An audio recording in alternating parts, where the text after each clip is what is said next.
Welcome to this video where we're going to consider the line from the sublime to the ridiculous and using this puzzle that I wrote about a month ago with the same title.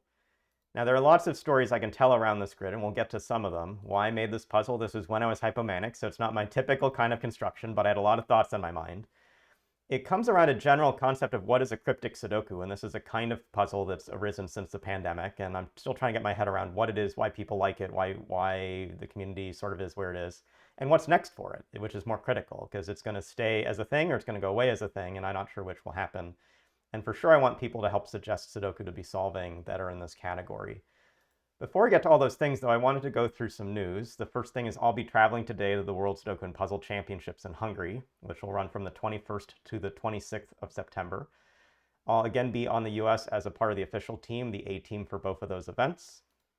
This marks the 20-year anniversary of my traveling to go to international puzzle competitions. The first time I went as an unofficial B team member was in Eger, Hungary in 2005. My first official appearance was then in 2006 at the first ever World Sudoku Championship.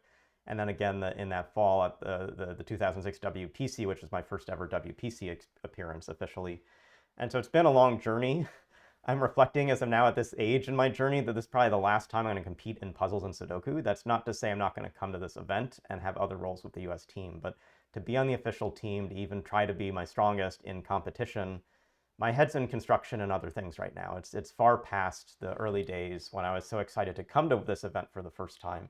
Now I want to see how to make this event a new kind of experience and going to work on what that means. And, you can track my results here. My goal is top 10 maybe in both events. The reality might be like top 15 in both events, but that's like a good line I've been at for the last 5 years as I've been competing. And the Hungarians have been traditionally great puzzle designers, have run really awesome events. So I hope to have a lot of fun and experience the fun and not the stress of going to the tournament this year. Other really exciting piece of news, this was from about last weekend. The credits have finally rolled in our Sudoku puzzle hunt, but the question is this the true ending? So you'll see here the image that was given by Google Gemini, by Dr. Sudoku, who used Google Gemini to kind of congratulate the team. The humans don't seem as enthused at the end of that game, but anyway, like the Tane, Mr. Menace, and Worst were able to finish all the puzzles, including the 3 doors, put behind whatever was behind those doors into a solution. They've unlocked an end game, which is going to play out on its own, and we're trying to find a way to run, play, or show it to you later this year. And so we expect that they will win, but we don't actually know what's going on with Dr. Sudoku or how. They've seemed to be nemeses since July, but the two AIs are doing different things. Maybe they've been trying to fool the humans all along. There's a lot more to come. The 1,000,000 paper clips, the prize is there for anyone who wants it, but Tane, Mr. Menace, and Worst are the first who are going to get this endgame opportunity to play through the end of the Sudoku puzzle hunt. So watch for a stream or other opportunity where we will be broadcasting this live to the world. Even if it's a replay, we're going to tell the story so all of you can experience it together at the same time. And then we have probably 50 more videos to go through the rest of the Sudoku puzzle hunt because it's very long. You may not appreciate how much went into this and how much went into Tane, Mr. Menace, and Worst actually successfully solving it. They're incredibly smart and dedicated players on the GM Puzzle site. We're quite excited to have had this result. So now back to our main topic for today, which I will call episode 1.5 in the Cryptic Sudoku series. I didn't feel it was right to go to episode 2 or episode 3 until we had another bit of a definitions discussion here of what in the heck do you mean, Thomas, by saying this is a cryptic Sudoku. We got some feedback from at least 2 people. I'll say it's more, but it was really 2 people, like, what is that? And I don't really know a name for the style of Sudoku that's become popular in a corner of the internet since 2020. And partially because of a set of streamers, but it's not just because of the streamers. There's now a community making these puzzles all the time, even more puzzles than those streamers can be covering. And so this is a community of puzzle making. It's a style or design school of puzzle making, not with a single author that's the lead designer of the school, but it's not exactly like the puzzles I've made in my past. It's like things that are on the spectrum of puzzles I've made in my past. So I want to give this healthy example of a path from a Sudoku to something that's not, just with puzzles I've made in the last 15 years of my life. On the very left is a Sudoku puzzle with a no repeat rule applied 3 ways. In rows, in columns, and in boxes, you cannot repeat the numbers from 1 to 9. So 1 to 9 will appear exactly once in all those spaces. This is a style of puzzle tens of millions or more play every day in the world. This is a puzzle if I gave to any of those people in the world, they could instantly solve. They wouldn't need an instruction handed with it. They might have a struggle sort of actually doing the puzzle, but they would understand what it was, how to do it. Like, it would be very accessible. Like, this is a Sudoku, and when I say Sudoku, this is the only thing I will ever mean unless I have an adjective before the word Sudoku. Like I have said, this is a variant Sudoku. A variant Sudoku is a puzzle that still fundamentally uses that no repeat rule, but it adds in one more element. This particular puzzle, which posted this morning as we were waiting for the gas and couldn't sort of put today's gas online, gas mostly make variant Sudoku too. They choose a new rule and they build a puzzle around that rule. And this is often a rule someone else has designed before. So these are rules meant to re-explore. This specific rule is a thermometer rule. And so at the bulb is the lowest digit, and at the end of the bulb is the highest value across a space. So that O in the sorry message, that O, the bulb of the O could be like a 1 or a 2, and then the next cell 2 or 3, and then 3 or 4. Like there are 8 cells in the thermometer, so it's somewhat constrained. And thermometer Sudoku is a form of puzzle that when I was not happy with greater than, less than symbols on vertical edges of grids. I'm like, I wanted a different visual representation of small to large. I made this up for mutant Sudoku. It's a style that matters a lot to me. It's a variant Sudoku. It's not a cryptic Sudoku. It's actually got a good design space to it. Next puzzle. This is now a puzzle I made for the 2022 World Sudoku Puzzle Championships as a t-shirt puzzle. It was given with no instructions on it. But for someone who goes to the World Sudoku and Puzzle Championships, they could probably interpret what this was by context clues and other things they know. And if they asked, I'd say this is a thermo Sudoku with a skyscraper constraint, and the thermometers add digits to the outside to identify what those skyscraper clues are. And you're like, skyscrapers? Like, I know skyscrapers, I play Sudoku.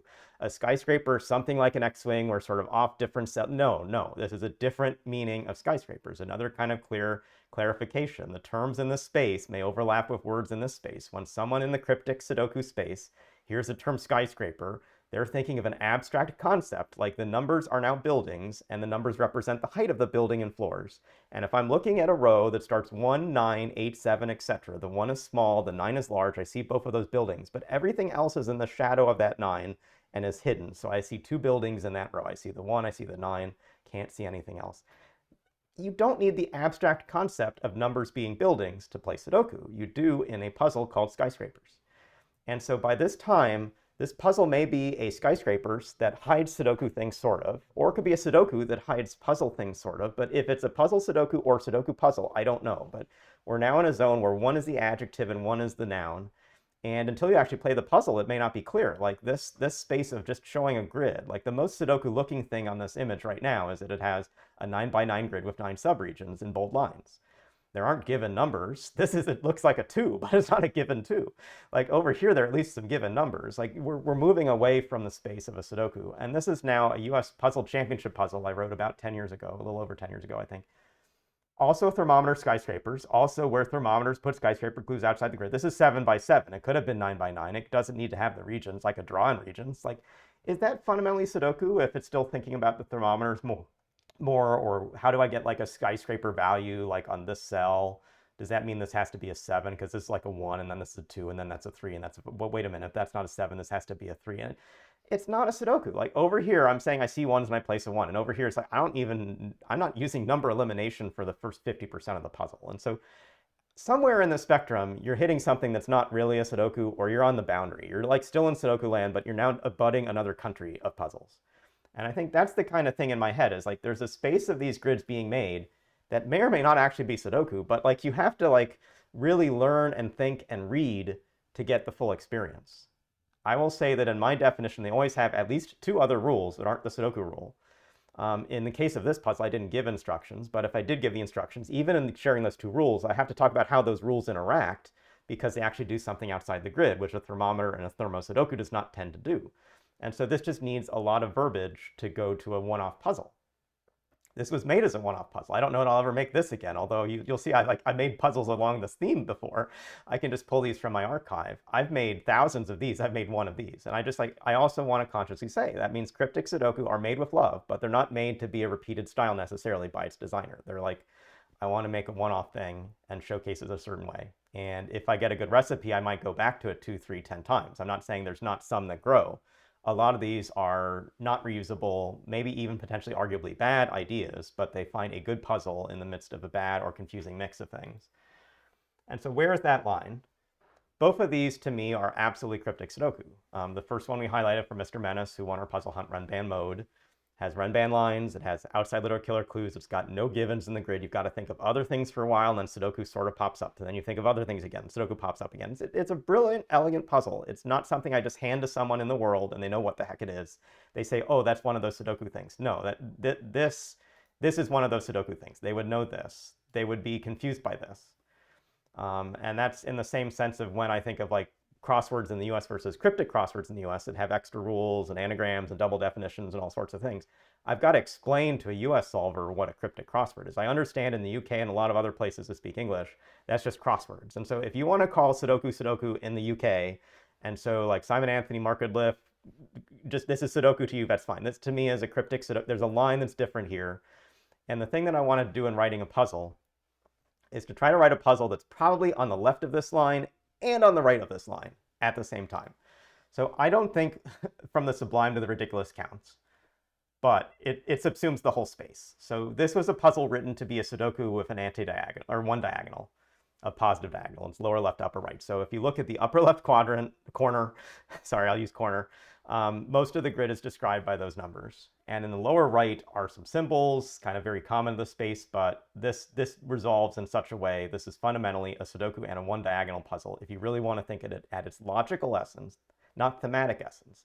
At its thematic essence, this is a crazy story about Thomas making a puzzle in the upper left and the Grandmaster Puzzles team bringing 9 different ideas to the lower right of the grid.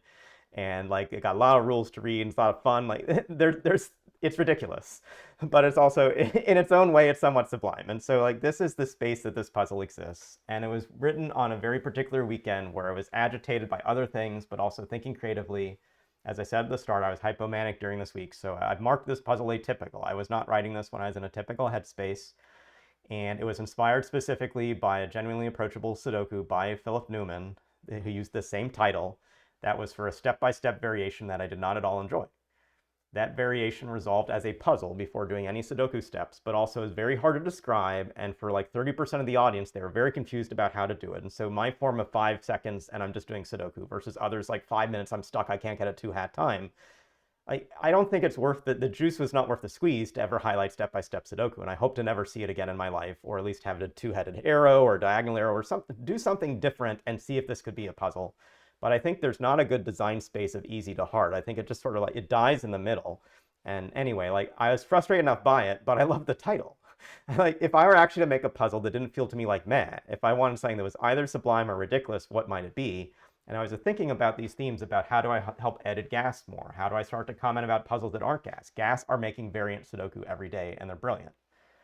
Gas don't really make for their published puzzles what I'll call cryptic Sudoku. On some of the stuff that they do outside of Gas, they make things more like the rest of the community. But again, if it's 3 rules, if it's Sudoku plus 2 other things, like this is a space we're going to. And so the title is specifically inspired by this quote. This is in English, it's originally French, from around the time of the French Revolution, sometimes claimed to be from Napoleon. From the sublime to the ridiculous, said Fontenelle, it is only one step. From raillery to insult, there's even less. And so this puzzle is potentially sublime or ridiculous. For sure, this is about raillery, which is kind of playful jesting, but I bet some people in this community will say it's insult, and that's okay. Like, this is about a discussion. This is meant to be provocative. I've explored this line. I need to put on my reading glasses to go through these rules. I'm not going to read all the rules. Maybe I will. The very first sentence is the only Sudoku rule in this whole paragraph. Sorry, the essay. Let's call it an essay. Standard Sudoku rules, insert a number from 1 to 9 to each cell so that no number repeats in any row, column, or bolt region. You should always write that at the start of your puzzle. If you stop after that sentence, great, you have a Sudoku. Now we're going to the variant Sudoku space. Also, this is a positive diagonal Sudoku. Numbers cannot repeat along the marked diagonal. Great, I got that. That's actually where the puzzle strictly ends, except we've got to like get more numbers into the grid. And sometimes, besides putting numbers in the grid, you do other things. So let's do some other things. Also, this is a Kropke pairs Sudoku. If a white circle, like this one, and exactly like this one, this is the only one in the grid, is given between 2 adjacent cells, then the 2 numbers in those cells must differ by 1. Okay, so like this is 1 or 2, this is 2 or 3. We'll figure it out. It's got to be, it's pretty tricky. If a black circle is given between 2 adjacent cells, then the 2 numbers must have a ratio of 2. And so this is like 1 and 2, or 2 and 4, or 3 and 6, or 5 and 10. But I don't know, no, because of Sudoku, 10 can't go in this puzzle. Okay, great. So we're not going to think about 5s, and 2.5, 5 and 2.5. No, okay, great.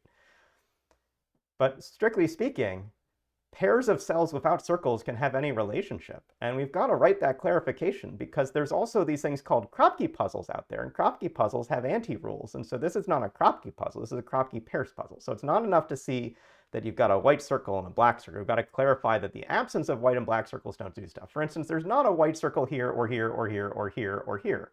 Or here, or here, or here, or here, or here, or here in the given numbers. It should just be intuitable, but like you've got to explain all the rules. Like you got to, sorry, I'm giving commentary and I should just read the rules. This is an XV pair Sudoku. Whenever an X or V reflecting the Roman numerals for 10 or 5 is placed on the edge between cells, like here and here, the numbers in the two adjacent cells must sum to exactly 10 or 5. Note that pairs of cells without an X or V can have any sum value. Also, this is a sum 9 Sudoku. If a diamond, here's a diamond, is given between two adjacent cells, then the numbers in those cells must add to 9. Oh, that's kind of like X and V. There just isn't a Roman numeral for 9, and I guess IX would be confused. The designer must have had a reason for the diamond. It's a fun shape. It's a square, but it's on a turn. Okay.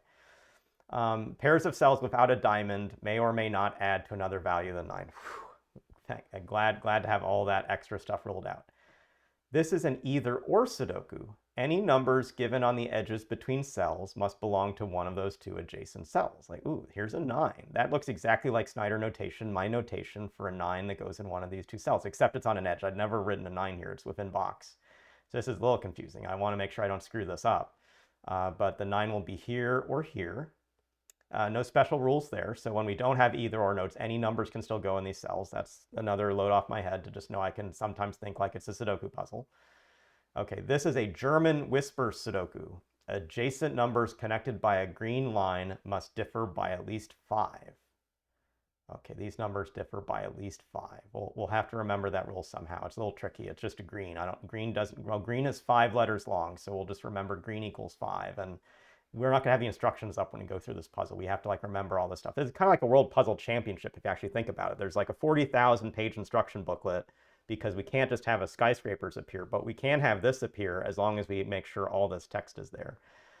I actually haven't read the Hungarian's puzzle booklet yet. I haven't had time to go to it, but it's a little bit of my critique of cryptic puzzles that go alongside cryptic Sudoku is they extra as opposed to just stuff we'll recognize. This is a parity odd-even line Sudoku.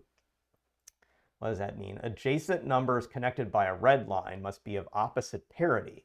That is to say, they must be even or odd, and then odd or even. So they sort of flip. So if this is odd, and odd numbers 1, 3, 5, 7, or 9 in this puzzle, then the other cell is going to be an even number, which is a 2, 4, 6, or 8 in this puzzle. And if this were a 2, 4, 6, or 8, this would have to be a 1, 3, 5, 7, or 9. That's brilliant constraining. I'm not sure how the constructor thought up this idea. Wow, like mind already blown. I haven't even started the thing. Also, this is a little killer Sudoku. Numbers along indicated diagonals must sum to the given total outside the grid. Now, I've solved some little killers before, so I've got some experience here. One of the things in little killers is you tend to put some clues in the corners because one of the easier sums you can do is a sum in one cell. We'll talk about that. Knowledge bomb coming, but like we'll talk about that in a second. Also, this is an even Sudoku. Cells with a gray square contain an even number. So I got this one square. So this is a 2, a 4, 6. We're going to notate this right when we start. We don't want to forget this rule because this could be a really important rule. Wow, there's still more text. I thought that was 9 rules. Let's see where it goes. Also, this is not, okay, this is not an odd Sudoku with all capitals, but it does seem odd. You just don't know the main editor well, who comes from the upper left side of the positive diagonal mentioned previously, and doesn't like using all the ingredients when making a dish. Yeah, it's some editorial sort of garbage. We'll ignore that. This is probably a wrong idea to do again, and certainly not a Roggen Sudoku. It's like misspelled. It's W-R-O-G-N. I'm not sure how to say that. I'm just going to say Roggen when we get there. We just wanted to check if you were reading and catching typos because commenting on the 100% accuracy of these instructions, including edge cases, is part of your enjoyment of life. If that is you, then we should tell you this might be a Roggen Sudoku. Specifically, there are 4 fewer wrong rules above that do not apply at all than there are. That's a homophone. That should be T-H-E-R. Sorry, There are 4 fewer wrong rules above that do not apply at all than there are typos in this puzzle. For clarity, we consider log in a typo everywhere appears, including this sentence. I think I just saw those 4. Okay, so I think we're ready to finally get smashing. And when we're smashing a Sudoku, we may or may not be doing a Sudoku. We'll figure that out, but we're gonna we're gonna be at least smashing the speed barrier everywhere we can. Now, I've got 2 ways I like to smash Sudoku. One way is to just solve like it is a Sudoku. So let's maybe think about that first. And if we're thinking about that first, let's just look at the big numbers. So these you may not be familiar with, but in a Sudoku, you sometimes get numbers that are large. They fill most of the cell, and they can't repeat in the row, the column, or the box. So I see this 1 and this 1, and like there's not a 1 here, not a 1 there. Well, like here's a curious trait. Most of this square is filled, and this isn't a 9. Let's be very careful. There are other values this can be, but it's kind of like a cool pattern where it looks like there's less over here. This 4 coming over is placing a 4 in one of these cells, and this 4 coming up is placing a 4 in one of these cells. This must be in the constructor's brain as a way to be going in this puzzle. Like, how does that work? Like, that doesn't actually, like, in this corner, there's still like 4 places for 4. So it's not more I'm doing there. But wait a minute, this is an this got this positive diagonal. Where does a 4 go on this diagonal? Well, it's not in these cells, and it's not in these cells. It's not in some of these cells because there's a 4 in the region. It's not in this cell, both because there's a 4 in the region and there's also a big 5 in this region. So we can't put another 4 on this 5 or under this 4 or on this diagonal, at least right here. And then this 4 is a pointing pair using the Sudoku terms that cancels this cell here. We can't put a 4 here. Sorry, we can't put a 4 here and also in these cells. And the same way, we can't put a 4 here and also in these cells. So this is kind of like, this constructor, Thomas Stein, likes making these just one cell puzzles. It's kind of like he wanted people to just solve that they were good at Sudoku and a diagonal constraint by placing a 4 right here at the start of this grid. And so maybe that's, okay, no confetti. Like I'm surprised that's not something we could have celebrated. That seems like a great way to start this puzzle. Let's do something else. Let's start from the cryptic side of this. And like I've practiced a lot with Little Killer, so I'm very used to this. Like one of the harder things you learn is the sum of 1 through 9 is 45. So like in a big killer Sudoku with a lot of summing cages, things like that, there are no cages here, but 1 plus 2 plus 3 plus 4. And we're just going through the numbers. 1 plus 2 plus 3 plus 4 plus 5 plus 6 plus 7 plus 8 plus 9 is 45. Now this is not a 9-cell sum. This is a 1-cell sum. And it turns out that 1 in a 1 cell, we can't add anything more to it to get to 3. Like 1 plus nothing more isn't 3, and 2 plus nothing more isn't 3. And 4 plus nothing more isn't 3. I'm not going to leave the rest as an exercise for you. Like I've practiced these a lot, so I'm very good at recognizing 3 with nothing else is 3. And like, oh my God, like, thank you. Yes, I got it. I got the joke. Great. Like, okay, we're going to stop being funny with this video, but we are going to do something to say like that 3 isn't strictly needed for the solve. Everything else is needed for the solve. But if you're confused when you play a puzzle in Sudoku Pad that I can't have that feature turned off for you, this is the problem. Is like there is a community that also has memes and culture and other stuff around it. Like they love joking with 3s in a corner. When we get to that 3 in the corner, or when you get the 4 in the center cell, we're going to have something to talk about. Okay. If we're actually thinking of these kinds of puzzles, well, let's first do some notation. We could do 2, 4, 6, 8 in the cell. We could do 2. We could put these in the corners too. Like let's do both of that. Like this isn't where I want to start in this puzzle. This is a later constraint in almost all cases. But a cell like a V cell, these 2 cells add up to 5, and that's 1 and 4 and 2 and 3. And one way, if you only ever look in rows with row clues, you'd recognize 2 isn't in the space, which means 2, 3 isn't the sum of these cells. So this is 1 and 4. But besides looking in the row, you can look in the Sudoku sense. There's a 4 up above. This is a 1. This is a 4.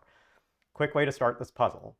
Without even marking that, we said 9, this is an either or clue. This 9 has to go in one direction. Well, 9 is larger than 5, so 9 is always going over here. So let's just write that.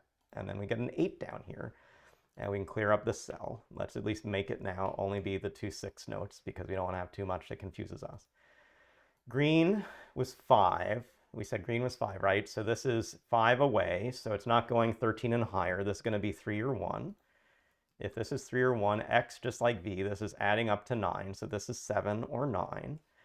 And then this diamond was some 9, is that right? So diamond adds to 9. So this is 2 or 0. Let me check the rules. Was this a 0 to 9 Sudoku? Do we like have values from 0 to 9 and one of them's missing in each region? Well, I don't want to solve it like that. I'm just going to assume it's not a 0 to 9 Sudoku. I don't remember the rules exactly. That's a 2. That's a 7. That makes this a 3. This has to become a 1 or a 4, but we have a 4 over there, so this becomes a 1.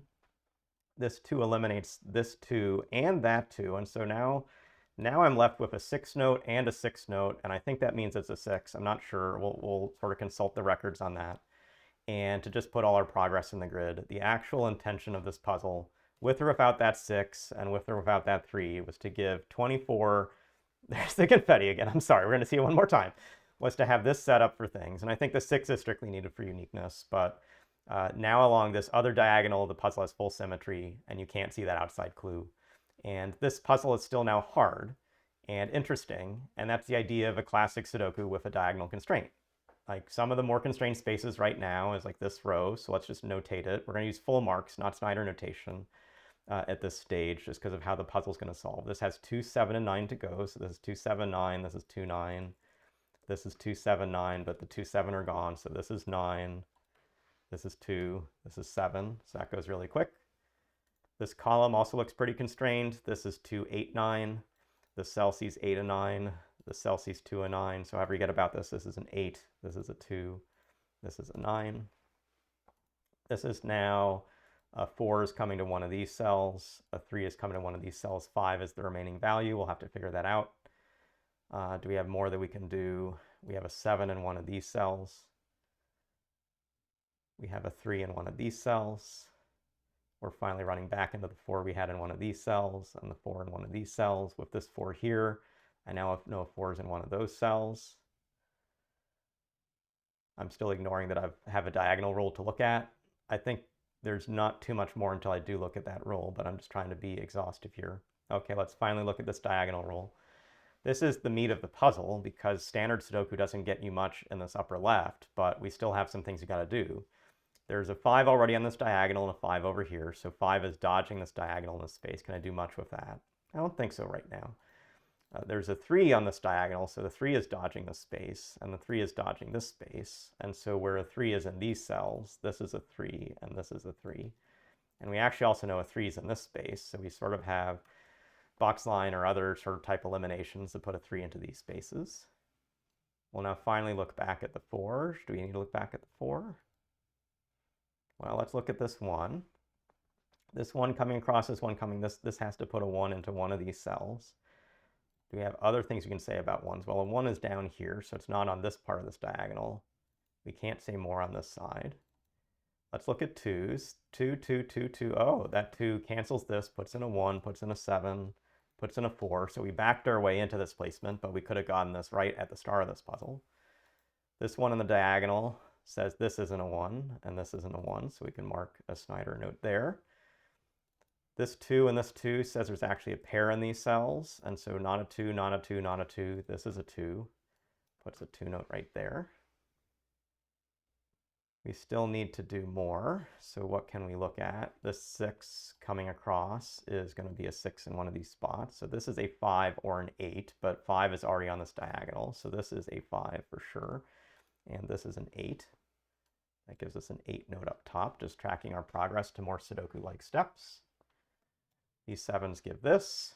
I'm now zooming out from a Sudoku side. I'm not trying to look at any other constraints right now. This is a 4 and a 5, but a 4 is seeing this top cell. So this is 5.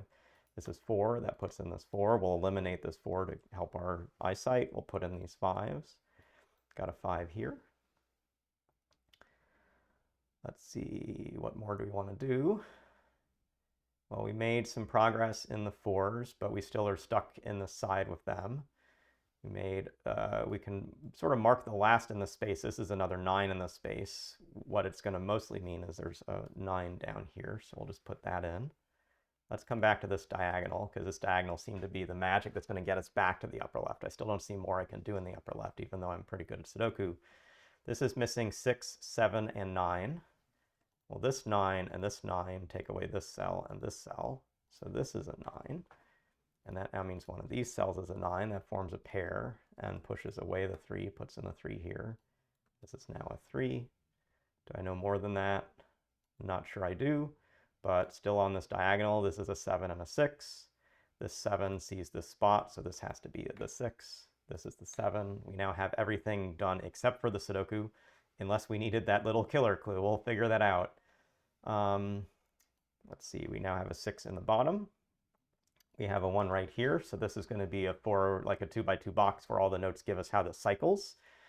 Some people might call this like a caramel crock pot, or I'm not sure what they'd say, but it's actually very useful once you mark those in the grid to know that. I'm going to come back to numbers I just recently placed, like this 7 and the 7 give me the 7, moves over an 8, this 7 and the 7 give me this 7, moves over this 7, takes up this 7 and the 7 come up and put a 7 in this cell. This is now 8, 9, and 1.